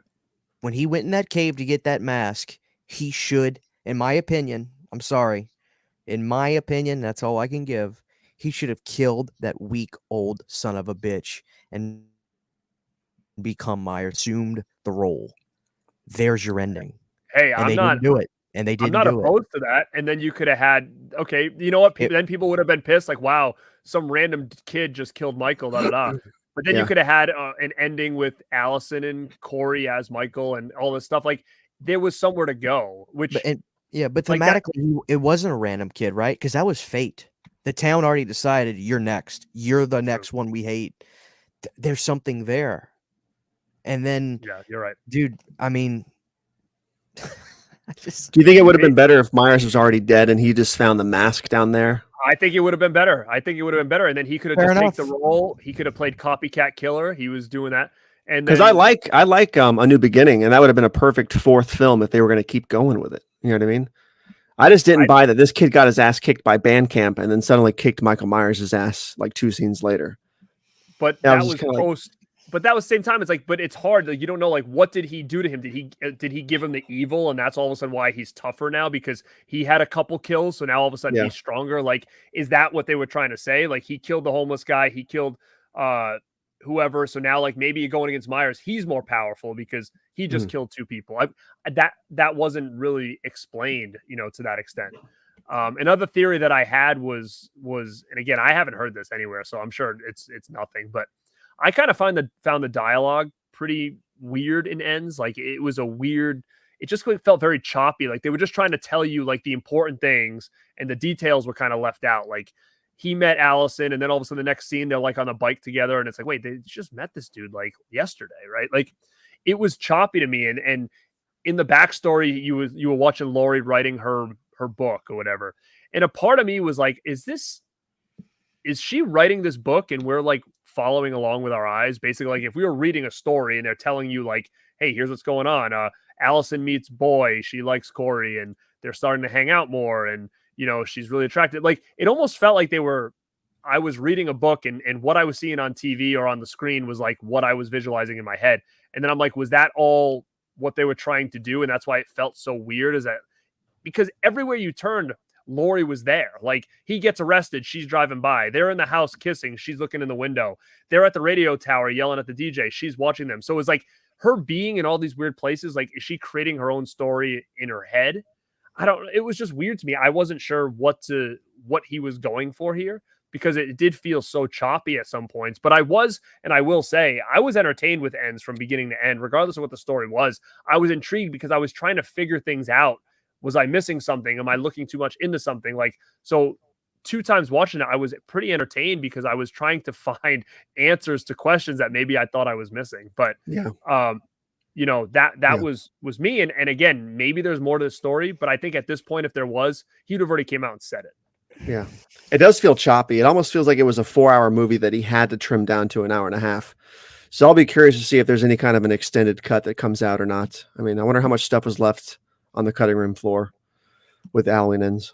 I agree. I wish I would even like enjoyed more. Like, you know, that scene where him and Michael like went to the doctor's house and like killed those 2 people, like almost like they were like a team. Like he was outside killing with the scarecrow mask, and then he did something with his hand and like Michael ran across from the inside. Like I wanted more of that. Like if we were going to do it, like do it more, like not just one scene, like let's go, like take this out somewhere else and just have you guys like working together or whatever. Like they were teasing things, but then they would, like Christian said, they would pull back. They weren't going all the way with something. Yeah. If you're going to get that weird. Like if they're going to team up, as stupid as that is, have them really team up and go all the way and have some stupid 80s song playing in a montage sequence. Just go with it. Do you think, and again, I hate to generalize Halloween fans, but I really don't know how else to ask this. Do you think Halloween Michael Myers fans are going to be happy because you give a 2-minute fight between Lori and Michael at the end, despite do you think that was do you really think that would make them happy? Right. Because finally Myers gets his ass whooped at the end? Do you think that's going to make the Myers fans, at least if you go all the way, you don't insult them in a sense? I mean, again, I enjoy the film, but we're talking about the story. We're not talking about. I agree. Yeah. We're not talking about the entertainment value here. So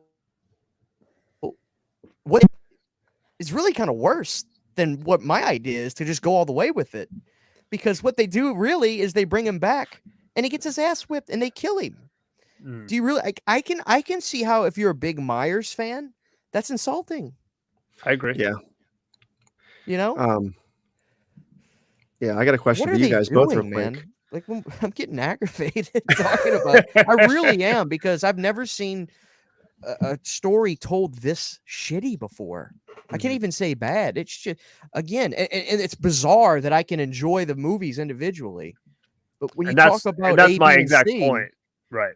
It's truly insane, man. Wow. Yeah. Wow. So, like, how would you guys have ended my this? idea on this? Personally, I would have ended it. I think we've talked about some great ways. I mean, I would have left it open-ended. I would have left it somewhat open-ended, not necessarily like, I think Myers and the meat grinder, fine. Myers getting pierced with Laurie Strode through the radio tower would have been fine. Myers, to me, gone. Like, end his story, end the story with Laurie. If they want to continue this with a Corey Cunningham and Allison, and maybe just almost rehash the story again with 2 new characters, younger characters, I'm fine with that, because Halloween sells. Halloween, I'm always going to go see it, regardless if it's Corey Cunningham instead of Michael Myers. I've seen enough Michael Myers. What are we going to do? Are we just going to play the Laurie Michael story forever and ever and ever, just with new actors till the end of time? Or are we going to try to take this franchise and expand it into the future. And I think that was a missed opportunity because most people, as much as not liking this movie, I actually don't see a lot of people shitting on Corey Cunningham per se. They're shitting on the movie and the way and the storyline, but I don't see them shitting on him. And I think that I would have liked to see something where it was open-ended. If we got it, we got it. If we didn't, then we could always say, hey, you never know what could have happened. But that's some of the ways I would have ended it, personally, especially if we introduce this. But I think introducing him in all the way at the end and then just killing him off, it disservices everything at that point. Like if we would even saw him in Kills or saw him in 2018, I think it would have built up to something better. But it was a rough ending to the franchise, but I enjoy each movie individually. Isn't that crazy? It is. And what's so funny is we're going to look at the franchise now and kind of say what's our favorite. But when I do my ranking, it's going to almost like disregard everything I'm saying because my ranking is going to be considered how much entertainment I'm getting per film. And my timeline favorite is going to be different than like where I rank some of these movies just because that's what I'm going to base it off of. Same. Like I said, I like a lot of these movies better than other ones. So to me, like Kills, I'm going to tell you right now, it's going to be top 5 for me because I have entertainment watching the thing, and I have more entertainment watching that than I do Halloween 4. As much as that pisses people off or not, but that's just me, and I don't care what anybody else's ranking is. And that's the one thing about Halloween, which is interesting, is everybody's ranking that I've seen is so vast, like very different. Like the first one is always kind of up front, but like where everything else goes is very different on everybody's rankings, which is just an interesting thing to see. Because I'm sure if we did an Elm Street ranking, there'd be a lot of similarities in there. Halloween's a weird one when it comes to that. Yes, it is. But I mean, in closing, anything else you guys want to say? Obviously, we all agree, or at least me and Brandon do, is that if you kind of snuck part 2 into that last timeline, it would have at least made it a little bit better. If we did keep them as brother and sister, it would have helped that story. It almost made it worse that it wasn't part of it. And I know that was something we wanted to talk about tonight, which I know Brendan did a good job talking about earlier. Yeah, it missed opportunity for sure. Missed opportunity. But I think I can speak for everybody when I say at least we're out of this era. Like for better or for worse, it's cool to see this era become a thing of the past, because then we have whatever's next to look forward to. It's going to be a different beast, whatever it is. It can't be this. I mean, I don't see them making a 4th entry now. You know what I mean? Like they're not going to, like Blumhouse has already lost the rights, right? Like Malik Akkad is back in charge again, I think. So, but what do you do though? Like, is Halloween just dead? Like, are we going to go back to like a Laurie Strode story again? I think you have to for at least one film. You know what I mean? Like a straight reboot, but it has to be done in a more, I don't want to say A24 style, but like it needs to be a different kind of beast. It can't be a Rob Zombie style reboot, but it has to be a reboot in a different way. Something more, I don't know what the hell the phrase would be, but something more like artsy, elevated, I guess. I hate that phrase. I hate the term elevated horror, but something a little bit more cerebral. Yeah. Because you can't, I mean, unless you do a direct sequel to like Halloween 4 or something, that would be awesome. But then where do you go from there? You make just one movie and that's it. They could start doing that. They can make a direct sequel to Halloween 4, then make a direct sequel to Halloween 2. Rob Zombie, have him come back, just do a bunch of requels. But I really want a clean slate again at this point. Give it 5-6 years to breathe and give us a whole new reboot and have like a 10 film plan. You know what I mean? I agree. And I mean, I see Chris in the chat over here, a little voice. I mean, I don't think he really liked Ends at all. If he hasn't been paying attention, like I liked Ends, but I think that if we took those new characters and just said, hey, you know what, they're here in case we want to continue this story and to do something new, at least it connects a little bit. And you could say it's part 4, but it technically could almost be like its own new series, kind of like where Star Wars did or whatever, where there was, not that much connections. But I agree. I just, it's going to be a hard sell to go through the Laurie Strode story again, unless, like you said, it becomes vastly different. Yeah. And that's so weird. Again, I hate to keep going on, but Corey was their ticket out of Michael Myers, man. If they had made this third movie a Michael Myers centric movie, set up Corey, and if this film did well and they wanted to keep the franchise going in this timeline, let Corey be the meal ticket for part 4, well, part 5, but let him be the new beginning storyline and go from there. Like, They really screwed. I don't know. It was a pointless screw up. They screwed themselves over, I think. But is there going back? Like, can they somehow dig themselves out and be like, "Oh, Corey didn't die because," and then still run with it? Like, is it too late? And it was just something so stupid where it's like, no, just don't kill him, and and then do whatever the hell you want afterwards. Like, you may never come back to the story, but then it let him go to Smith's Grove. Let him go to Smith's Grove, right? Yeah, something. Anything, right? Yeah. But yeah, so looking at all these, like, really quick, I think we're all pretty much. I think the first cult timeline is probably overall the best. As a timeline, as a franchise, as a, what do you guys think? Are you in agreement with that? Very much agree. Yeah. So, guys, we've been on here for about an hour and a half. I know the chat, we've been kind of in and out. Nick's in here. He says Corey lives. You think Nick? I'm sure. Man, I hope so, personally. I mean, I do. I hope he does. I don't know if you're being serious or not, but I would be fine with it because it would give us something new and something different. Halloween Corey takes Manhattan. Hell, I'll take it at this point. just go all out. But we gotta. Does Haddonfield have a lake that connects to an ocean that gets into New York too? It could now. It could now. Oh, he's not serious. It's the sewer that connects to New York, Christian. What are you talking about? You see what you've got me thinking about Friday the 13th now, but they really F themselves there too, because now let's say Halloween Ends had really succeeded in the box office, which it didn't do bad, but compared to the other two, I don't think it did as well, obviously. So they're like, oh shit, man, I guess they really don't want anything from Halloween except Michael Myers. We shouldn't have disintegrated his body into a million tiny pieces, because now you can't strike him with lightning and raise his ass out of the grave. Someone put them all together. Yeah. They really, they fucked themselves. For real, for sure. And I don't know if did you guys end up talking on, we can get out of here in a minute, but did you guys end up talking about the whole Danielle Harris, Jamie Lee situation? Did you mention that on your show, Christian, at all? Yeah, we did. I actually, some people think that they're being very overreactive. I listened to the podcast, and I don't know if I just took this different from other people. To me, it's not that they didn't know who they were. It's that she said that she came, to me, it sounded like Jamie just came across very cold to them. Like, I don't give a fuck that you were in the Halloween movies as me. Leave me alone. That's the impression I got from them. It wasn't so much necessarily that they didn't know who they were.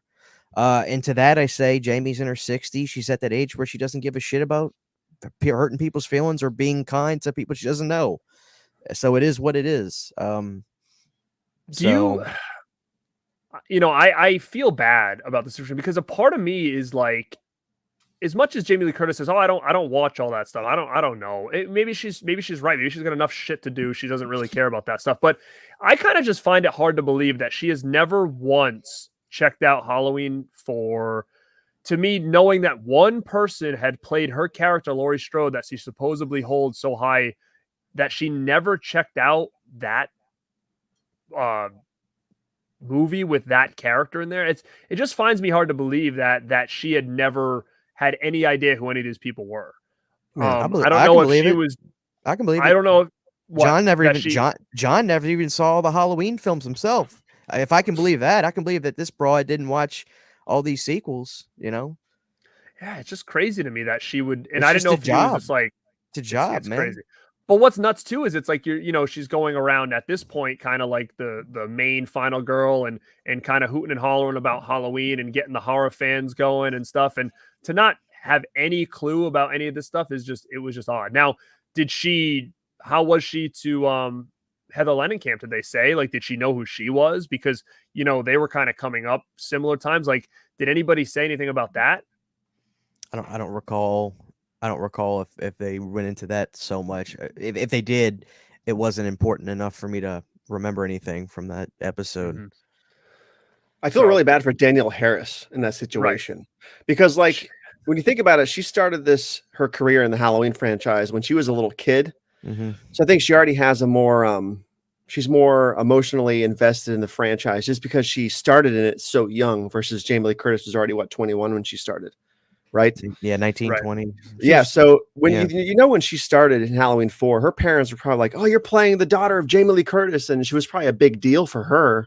And to meet Jamie Lee Curtis now, finally after all these decades, and have it be such a whimper of a situation, it probably really crushed her a little bit, you know, from her point of view.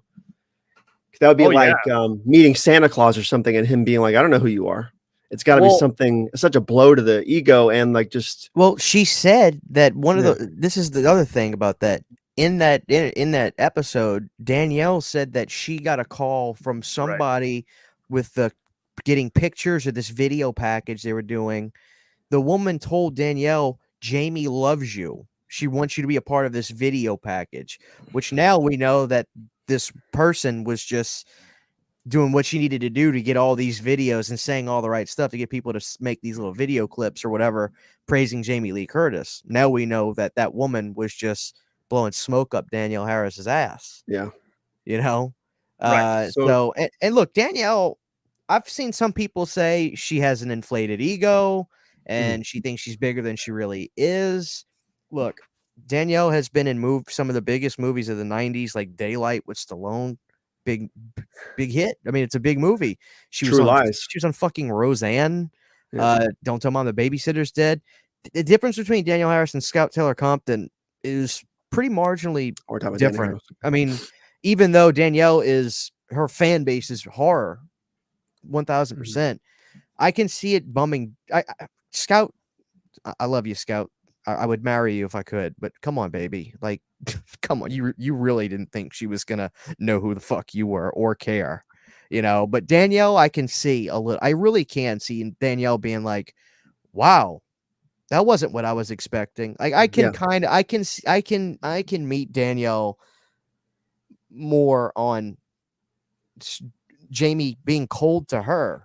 You would at least think Jamie knows who Danielle is. It's not like Danielle has just done Halloween 4 in her career. She's been on national fucking TV shows with, like I said, Roseanne. So it does suck. You would maybe Jamie Lee Curtis is burnt out. Maybe she truly is at that age where she just doesn't give a fuck. And if that's the case, I can't blame her. Maybe she wasn't even actually being rude. Maybe they just misinterpreted the experience. That's what I was going to say. Maybe she was there was so much going on. They were pulling her in 10 directions. Maybe she just didn't realize what was happening. And whatever she said, maybe she didn't really necessarily mean as like an asshole comment, because you look at it from two ways. I mean, you watch the documentary and she was being filmed, so I'm sure she can act her way through it. But that Horror Hound show, it seemed like she was genuine to like everybody that came up to her table and to talk to her. And she was being very long with everybody. She was signing for hours and hours and hours. Like, she seemed super nice. Danielle Harris, like, I've met her a couple times. She's always been fine with me. But I have, like Christian said, I've heard stories from people that I know that are like, yeah, she was kind of rude to me. Now, here's the thing, that regardless if she is or she isn't or whatever, but let's just hope when it comes to Danielle and Scout, the people that are still doing these convention circuits on a regular basis, that they learn from this and be like, you know what, we're going to be extra, you know, nice to our fans because we kind of know what it feels like from the other end. And let's just hope it just goes from there. I mean, I don't know what this end goal is going to be here. Are they going to eventually have her on the podcast and I don't know what the hell is going to go on with this thing, but I mean, it's catching fire because it was just on some big article they just posted about it. So I'm sure Jamie Lee must have an idea that this is she's got people that'll make sure. I mean, Sean's got contact with her. Right. Somebody's, and she'll make it right if that's the case. Jamie Lee's not the kind of type that wants that kind of bad look. But you got to understand, like, I think a lot of to me, I lose zero sleep over this. I lose not an ounce of sleep, but I think it does bum a lot of horror fans out. They want us, they want to see people, you know, in the franchise all be like fist bumping and hell yeah, and we love each other, because that's how we try to be in the community. So we like to see the actors and actresses be the same way. I can see how it's like a real bummer for the fans. So yeah, I mean, I could care less, really. I was just curious on what you guys thought, if it was it's not the end.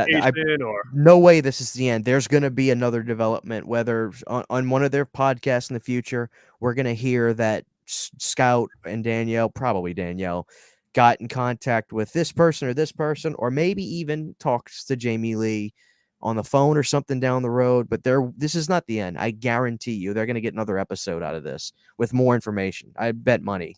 Otherwise, why talk about it on the podcast if you don't want to resolve, you know? Yeah, and it's good publicity for them regardless. Anyways, negative Oh, or positive. damn right it still is. getting them, you know. So I've seen thousands of articles on this shit. Oh yeah, I mean it's interesting for sure, and I mean I'm sure if Jamie Lee, which I think she will probably do another horror convention, I'm pretty sure she will.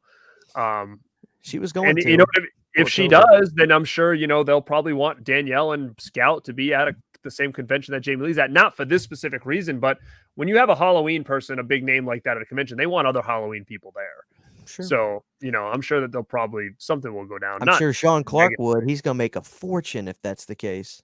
Oh yeah, he's got all them Halloween people. He knows what he's doing, but he's a businessman. But yeah, guys, again, we've been here about an hour and 45. I don't want to go much longer, but definitely thanks, guys, for popping on and doing this. I know it's something at least me and Brandon wanted to do for a while. So it was good to finally get you on here, man. And Christian, it's always a pleasure. Glad you're feeling better there, buddy boy. Thanks. And fun, man.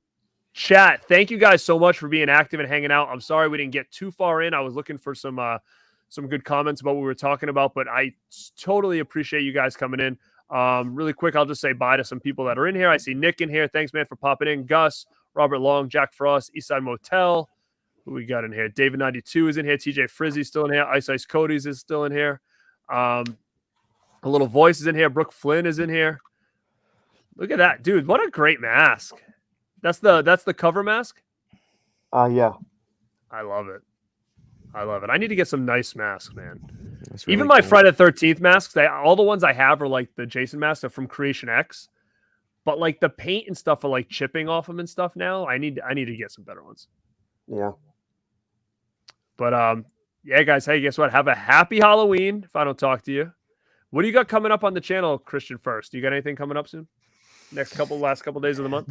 Dude, I tell you, I've seen bigger horror YouTubers do these like horror tier things, and they looked fun. And I said, if I'm gonna do it, I'm gonna disregard my ranking, and I'm just gonna like do it like on the whim, not make a list before I do it.